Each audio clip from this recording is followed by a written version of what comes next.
Hey friends, if you wish to fix Photos app crashing on your Windows computer, then please watch this video. I will guide you through the resolution. So it's not very difficult. Simply search for Photos in the search bar and then click on App Settings in the right pane. Okay, first of all, scroll down and click on Terminate and try repairing its files. This is similar to an SFC scan, but only for Photos app. Then reset its settings. Maybe there is some setting which is problematic.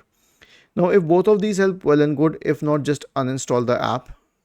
Click on this option. Then search for Microsoft Store in the Windows search bar and click on Microsoft Store. And then search for Photos here. And then you can click on Photos and then finally select the install button and wait till it gets reinstalled to your computer, and then you can open it and it will work. Was this helpful? If yes, then please subscribe to the channel.